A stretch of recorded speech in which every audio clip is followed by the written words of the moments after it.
Buenas a todos y a todas, mi nombre es Abraham Gómez López y a continuación llevaremos a cabo la exposición de nuestro trabajo sobre Structures of Aggressive Tax Planning. Para obtener la información de dicho trabajo nos hemos basado en un estudio desarrollado por la Comisión Europea en 2015.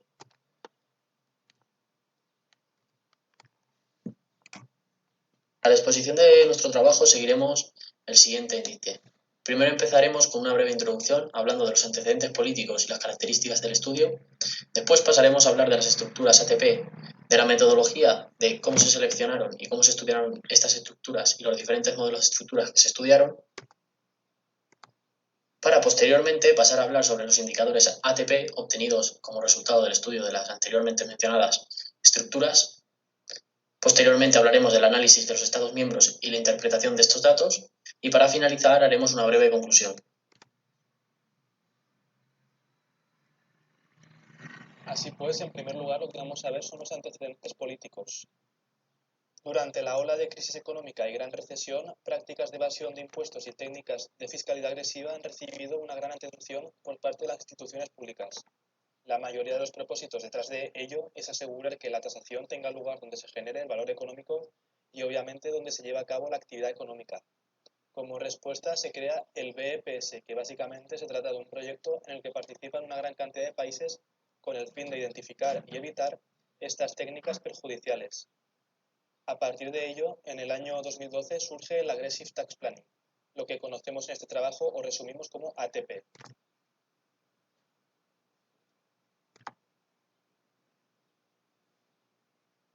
A continuación vamos a desarrollar brevemente las diferentes estructuras ATP que existen. En primer lugar, la primera estructura que encontramos es la estructura ATP Offshore Loan, que es una estructura simple que se basa en el canal ATP de cambio de deuda. Se basa así pues en los pagos de los intereses deducibles de impuestos a una compañía exenta de impuestos residente fuera de la Unión Europea.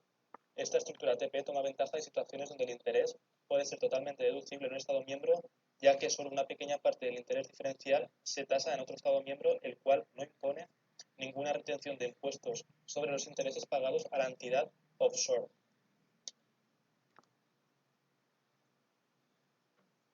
La estructura ATP Hybrid Loan es una estructura que incluye neutralizar los efectos de los arreglos híbridos de desajuste. Al igual que la anterior estructura, también define un canal ATP de cambio de deuda.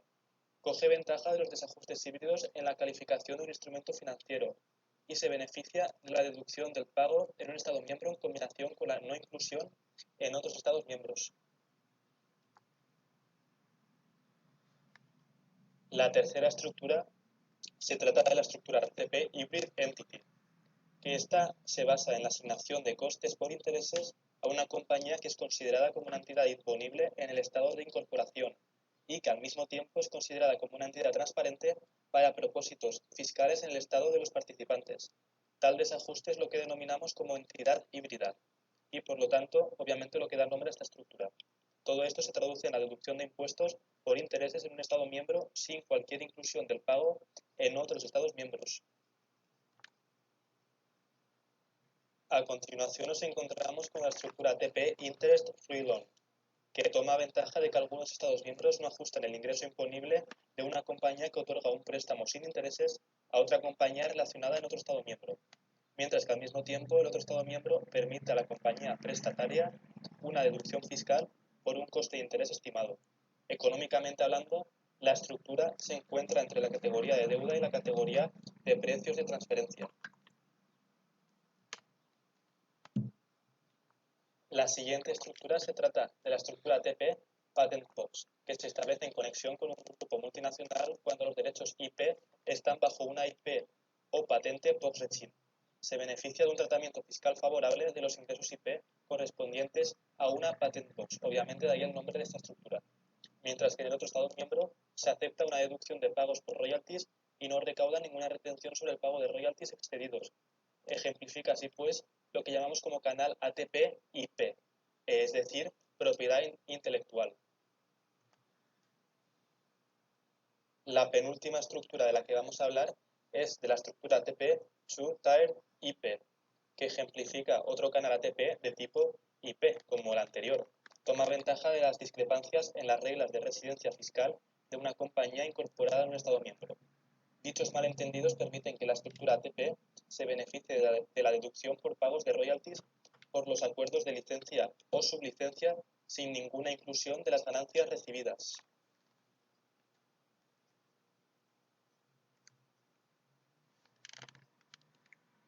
Y por último lugar, encontramos la estructura ATP basada en Pay and Cost Contribution Agreements. Esta estructura toma ventaja del almacenamiento la gran mayoría de los pagos de royalties a una compañía tax-free, y al mismo tiempo se beneficia del crédito fiscal R&D y la deducción de royalties pagados en los Estados miembros high tax. Representa otro ejemplo de canal ATP-IP. Y por último, esta estructura se establece en conexión con las transferencias intragrupo de un grupo multinacional de manufacturas y ventas por operaciones y soportes intangibles. Gracias al estudio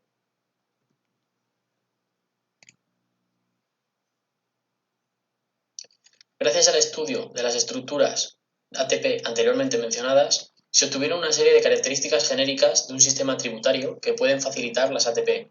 A esto se le denominó indicadores ATP. Los indicadores ATP pueden tomar la forma de una legislación o jurisprudencia, es decir, una norma o un conjunto de normas, pero también pueden tomar la forma opuesta, es decir, la ausencia de tal legislación o jurisprudencia. Además, normalmente estas se combinan para la creación de estructuras ATP. Podemos clasificar los indicadores ATP en tres grupos: indicadores activos, que son aquellos que promueven o impulsan directamente una estructura ATP, es decir, por sí mismos tienen capacidad de crear dicha estructura; indicadores pasivos, los cuales por sí mismos no promueven ninguna estructura ATP, pero son necesarios para que la estructura no se obstaculice o quede bloqueada; y por último, indicadores de falta de normas contra el abuso. Las normas contra el abuso están destinadas a contrarrestar la evasión fiscal, por lo que su inexistencia facilita la creación de estructuras ATP. Como resultado del estudio se obtuvieron 32 indicadores en total, más un último residual. Este residual hace referencia al número 33, denominado otros elementos, que básicamente sirve para que los expertos nacionales de cada país pudiesen adicionar información que ellos creyesen relevante. En cuanto a los 32 indicadores propios, el reparto entre activos, pasivos y falta de indicadores de normas contra el abuso fue bastante igualitario. Aquí os hemos dejado algunos ejemplos de cada uno de ellos.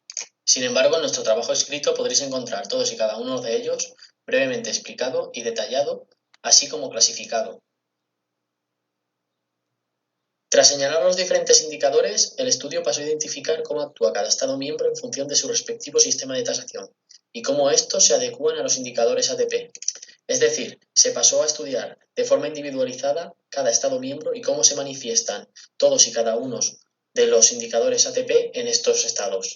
Para ello se requería información bastante precisa, por lo que esta información se obtuvo vía cuestionario, el cual fue diseñado por los expertos en materia de cada país y revisado por los representantes de cada Estado miembro. Con el objetivo de no extendernos más en nuestro trabajo, nosotros recopilamos todos los datos sobre este estudio de cada Estado miembro de forma individual y los hemos recopilado en la siguiente gráfica.